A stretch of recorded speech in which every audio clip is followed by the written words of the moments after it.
కరీంనగర్ జిల్లా టేకుర్తి గ్రామంలో ప్రభుత్వ ఉపాధ్యాయుడు రామ్ రాజయ్య దౌర్జన్యంపై హనుమాన్ దీక్షలో ఉన్న స్వాములు ఆందోళన వ్యక్తం చేస్తున్నారు.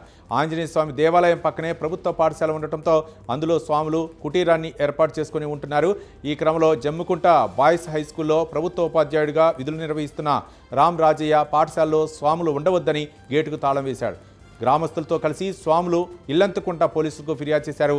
వెంటనే రామ్ రాజయ్యపై చర్యలు తీసుకోవాలని కోరారు.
ఫస్ట్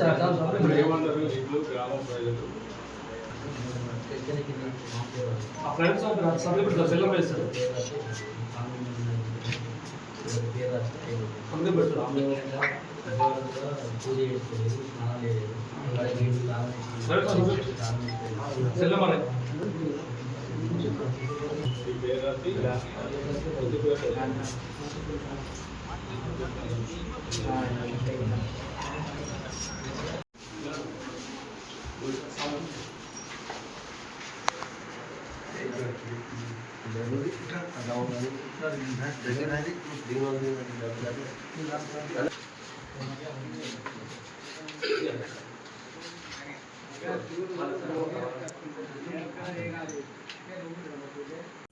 గ్రామంలో స్కూల్ అది హనుమాన్ టెంపుల్ స్కూలును హనుమాన్ టెంపుల్ ఒకగానే ఉన్నది. అది ఇప్పటి నుంచి కాదు, అది తాతల కాలం నుంచి కాకతీయుల కాలం నుంచి ఉన్నది.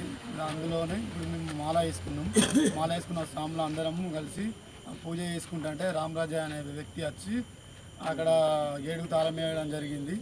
పొద్దున పూజ చేసుకోలే, మధ్యాహ్నం భిక్ష చేయలే, ఇప్పుడు కూడా పూజ చేసుకోకుండా మమ్మల్ని టార్చర్ పెడుతున్నాడు.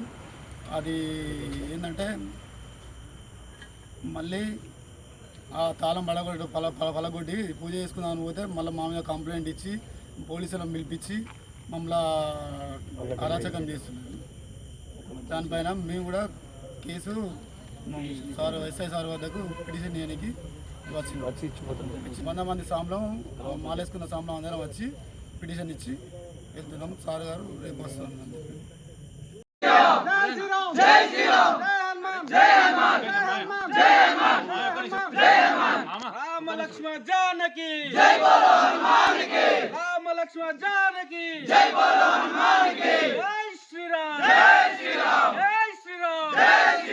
టేకుర్తి గ్రామంలో స్వామి నా పేరు కుమారు. నేను ఆంజనేయుని మాల వేసుకున్నా. 41 డేస్ మాల వేసుకున్నా. ఇప్పటికీ 21 డేస్ పూర్తి అయ్యింది. అయితే నేను కుటీరం దగ్గరికి వచ్చిన. ఇది ఎప్పటి నుండో మేము దరిదాపుగా నా చిన్నతనం నుంచి చూస్తున్నా. ఇది ఎప్పటి నుండో ఉన్నది. అయితే ఒక ఉపాధ్యాయుడు వేరే స్కూల్ నుంచి ఒక ఉపాధ్యాయుడు వచ్చి మమ్మల్ని అరెస్ట్ చేస్తాడు. మళ్ళీ పోతే ఇక్కడ ఉన్న ఈ స్కూల్కు వచ్చి హెచ్ఎం సార్ను వీళ్ళని కొంచెం మందలిస్తాడు. అంత ఏదో చేస్తారని చెప్పేసి మందలిస్తారు. కానీ మా హెచ్ఎం సారు ఆల్రెడీ మాకు ప్రపోజల్నే పాజిటివ్గా ఉన్నాడు. ఎందుకంటే మేము అంత బాగా చూసుకుంటున్నాం కాబట్టి మాకు పద్ధతిలోనే ఉన్నాడు. అయితే ఈయన అరెస్ట్ చేసుట్లా ఆ సార్ ఉండి కొంచెం కోపం చేస్తాడు మా మీద, వెళ్ళిపోమంటాడు. ఎక్కడికైనా పోవాలని చెప్పేసి మేము ఇక్కడే ఉంటున్నాం. సరే ఎవరు వస్తారో మరి ఎవరు వచ్చి ఇక్కడ చూసిన తర్వాత మాకు న్యాయమా లేకపోతే అన్నోన్ పర్సెంట్ ఆ స్వామి వచ్చింది కదా, ఆ స్వామి పరిస్థితి ఏంది, మరి ఆయన గురించి కూడా ఆలోచించమని. ఈరోజు ఇల్లంతకుంట మండలం టేకుర్తి గ్రామంలో జరిగిన సంఘటనకు ఒక హిందూ బాంధవుడిగా మేము స్పందించడం జరిగింది. ఈ విషయం ఏంటంటే, ఈ హనుమాన్ జయంతి సందర్భంగా అనేక మంది వ్యక్తులు మాలలు ధరిస్తారు. అలాంటి మాలలు ధరించిన ఈ టేకుర్తి గ్రామంలో స్వాములు నివాసం ఉండడానికి ఏదైతే హనుమాన్ మందిరం ఏదైతే ఉందో, ఆనాడు కాకతీయుల పరిపాలించిన కాలం నాటి దేవాలయం, పురాతన దేవాలయం వస్తున్నటువంటి సాంప్రదాయంగా ఇక్కడనే అనేక రోజుల నుంచి వాళ్ళు ఎప్పుడు మాలలు వేసుకున్నా కూడా ఇక్కడే నివాసం ఉంటారు. అయితే ఈరోజు జరిగిన విషయం ఏంటంటే, అన్నోన్ పర్సన్ ఎక్కడో ఉపాధ్యాయుడు, ఆ ఉపాధ్యాయుడు ఇక్కడికి వచ్చి ఈ యొక్క స్వాములను ఇక్కడ ఉండొద్దు, మీరు ఇక్కడ చేయొద్దు, మీరు ఇక్కడ చేసినట్లయితే నేను రేపు పొద్దున ఇక్కడ క్రిస్టియన్ చర్చి కడతా, లేదంటే నేను దర్గా కడతానని చెప్పేసి స్వాములను నానా రకాలుగా ఇబ్బందులు పెట్టడం జరిగింది. ఈ స్వాముల పైన పోలీస్ స్టేషన్లో సదరు ఎంఈఓ కార్యాలయంలో పిటిషన్ చేసిండు. చేసిందే కాకుండా కూడా ఈరోజు ఏదైతే 4 గంటల సమయంలో 5 గంటల సమయంలో వచ్చి ఈ యొక్క గ్రామంలో ఉన్నటువంటి పాఠశాల గేట్ ఏదైతే ఉందో ఆ గేటుకు నేను తాళాలు ఇస్తా అని చెప్పేసి తాళం మూర తీసుకొని రావడం జరిగింది. ఈ యొక్క స్వాములు బెదిరించడం జరిగింది వచ్చి. అయితే ఈ యొక్క స్థలం ఏదైతే ఉందో స్కూల్ ఆవరణం కాకుండా వారు దేవాలయ స్థానంలోనే ఇల్లు నివాసం ఉంటారు.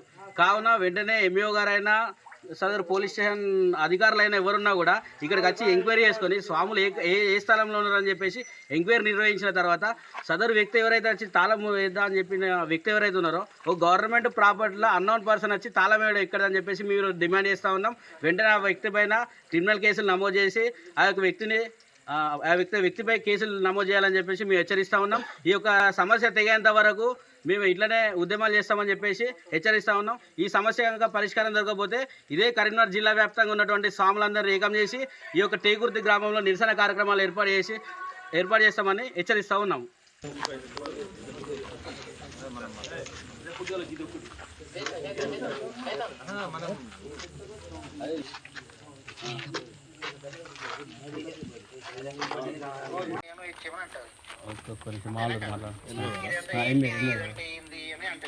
అంటే మన స్కూల్ నడిచే ప్రివిజన్స్ లో అదంతా కాకుండా మీరు టెంపుల్ ఉంటే మీరు దర్శనం చేసుకోండి, పూజ చేసుకోండి, వెళ్ళిపోండి.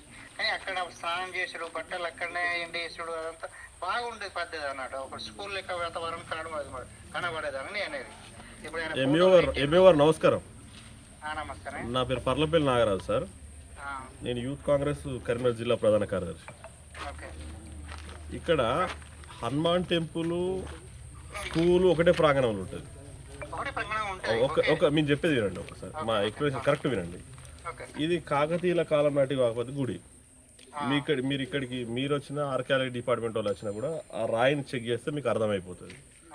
వీళ్ళు స్కూల్ డిస్టర్బ్ చేస్తలేరు స్వాములు. ఇక్కడ నేను చెప్పేది వినండి సార్, ఇక్కడ ఓపెన్ జిమ్ ఉంది. ఓపెన్ జిమ్ మీ స్కూల్కి సంబంధించింది కాదు, ఎడ్యుకేషన్ డిపార్ట్మెంట్ సంబంధించింది కాదు, గ్రామానికి సంబంధించింది. వాళ్ళు బట్టలు ఎండేసుకుంటారు ఓపెన్ జిమ్ మీద. అంతేగాని మీ స్కూల్లోకి వచ్చి కిటికీల మీదనో పిల్లర్ల మీదనో డోర్ల కానో వాళ్ళు ఎవరు బట్టలు ఎండేసుకుంటలేరు. వాళ్ళు అట్లా అని చెప్పి ఇప్పుడు మీరు ఈ ఇష్యూ అయినా కానీ కనీసం భిక్ష కూడా అక్కడ ఎత్తలేరు. గుడి ముంగట చిన్నజాగా ఉన్నా కూడా కిందికి వంపులు దింపులు ఉన్నా కూడా అక్కడనే తింటున్నారు వాళ్ళు మీ స్కూల్ ఎలాంటి డిస్టర్బెన్స్ చేస్తలేదు సార్. వాళ్ళు గుడి ప్రాంగణంలో ఉన్నారు, ఓపెన్ జిమ్ స్థలం మాత్రమే వాడతారు. పోనీ ఈ రామరాజయ్య కాక మీకు ఎవరన్నా విలేజర్స్ ఎవరైనా కంప్లైంట్ ఇచ్చిరా సార్? మరి ఇయ్యనప్పుడు ఏమున్నది సార్? ఇప్పుడు ఈ ఊరోళ్ళు 200 మంది ఉన్నారు ఇక్కడ. మీకు కూడా అంత ఒకసారి వీడియో తీసి పెడతావు. ఒక 200 మంది విలేజ్ పీపుల్ వచ్చి ఇక్కడ సాములు ఉండడం కరెక్టే, ఇక్కడ గుడి ఉన్నది, వాళ్ళు ఏదో 21 రోజు 41 రోజు 11 రోజులు మాలేసుకుంటారు. దానివల్ల మీ స్కూల్ డిస్టర్బ్ అయ్యేది లేదు, ఫర్నిచర్ ధ్వంసం అయ్యేది లేదు. గత 40 సంవత్సరాలకి వెళ్ళి ఇక్కడ మాలేసుకుంటారు. ఏ రోజు కూడా మీ స్కూల్ బెంచ్ కానీ కిటికీ కానీ ఏ రోజు రగ్గొట్టలే, వాళ్ళతో ఏం నష్టం జరగలే. వీళ్ళు మాలేసుకొని ఉండడం వల్ల ఏమవుతుంది, స్కూల్లో ఈ రాళ్ళ చెట్టు ఉన్నది అదంతున్నా కూడా వీళ్ళు ఆకులు ఊడవడం. మీకు మళ్ళీ జూన్ 2 తారీఖు 12 తారీఖు స్కూల్ ఓపెన్ అయ్యే టైంకు మొత్తం వీళ్ళు శుద్ధి చేసి పెడతారు. దానివల్ల స్కూల్కి మంచి జరుగుతుంది తప్ప చెడు జరుగుతుంది కదా సార్. మంచి జరుగుతుందా చెడు జరుగుతుందా మీ విలేజ్ అందరు కలిసి అనుకోవాలి. ఆ రామరాజ ఎందుకు కంప్లీట్ చేస్తాను విలేజ్ వాళ్ళందరూ కూడా ఒకటి ఏం చెప్పేది కూడా మీరు వినండి. మీరు చెప్పింది విన్నా కదా. ఇప్పుడు ఆయన ఎంఈఓకు, ఎస్ఐకి, ఎంఆర్ఓకు, డిఓకు, కలెక్టర్కు ఎందుకు అట్లా కంప్లీట్ చేస్తాను? మరి మీరందరూ ఏం చేస్తారు? మానసిక స్థితి బాగాలేనోడు ఏమైనా చేస్తాడు సార్. మీరు ఇక్కడికి వచ్చి లైవ్ వచ్చి చూస్తే మీకు అర్థమైపోతుంది వీళ్ళు స్కూల్ను బాగుపరుస్తారా చెడగొడతారా అనేది. ఇప్పుడు ఫోన్లో ఏమంటాడు? మీరు అన్నం తింటారా గడ్డి తింటారా గారికి మాట్లాడతాం. ఆయన మీరు భయపడితే మేము ఏం చేయలేము సార్. ఇప్పుడు మీరు రామరాజు కంప్లైంట్ పెడతాడు, ఆర్టీఐలు పెడతారని మీరు భయపడచ్చు. కానీ వీళ్ళ ఈ స్వాముల వల్ల మన స్కూల్కి ఎలాంటి నష్టం జరుగుతలేదు. వీళ్ళు స్కూల్లో ఒక బెంచ్ వాడతలేరు, ఒక పిల్లర్ వాడతలేరు, ఏది వాడతలేరు. ఈడ హనుమాన్ టెంపుల్లో దీనికి ఎదురుగా ఓపెన్ జిమ్ ఉన్నది, అది కూడా గ్రామ పంచాయతీ బాపద్ది. అది ఆ ఓపెన్ జిమ్ మీద బట్టలు ఎండేసుకుంటారు, ఇది గుడికాడ తింటారు ఉంటారు వాళ్ళు. దానివల్ల మన స్కూల్కి వచ్చే డ్యామేజ్ ఏమున్నది? స్కూల్ ఏం వాడతలేరు వాళ్ళు, ఏం వాడతలేరు వాళ్ళు. ఓపెన్ జిమ్ ఉన్నది సార్, మీరు వీడియో కాల్ చేయండి మీకు చూపిస్తా. ఓపెన్ జిమ్ ఉన్నది, గుడికి ఎదురుగానే ఓపెన్ జిమ్ ఉంటుంది. ఓపెన్ జిమ్ మాత్రమే వాడతారు వాళ్ళు. కాకపోతే ఈడ వచ్చింది ఏంటంటే ఈ ఓపెన్ జిమ్ స్కూల్ ఆవరణం అంత ఒకటే ఉన్నది, హనుమంతుని కూడా స్కూల్ ఆవరణం అంతా ఒకటే కాడ ఉన్నది. దానివల్ల మిమ్మల్ని కన్ఫ్యూజ్ చేస్తాడు తప్ప గుడి ఇప్పుడు మా తాత ముత్తాత కాలంలో ఉండవచ్చు. గుడిని కూడా ఏమంటలేదు. గుడికి వచ్చి దండం పెట్టుకొని పూజ చేసుకొని అంతా చేసుకోరు. కాకపోతే బట్టలు అక్కడ ఆరిపోయకుండా బయట ఎక్కడ చేసుకుంటే బాగుంటుందని నా ఉద్దేశం. అంతే. మీకు వస్తే మీ స్కూల్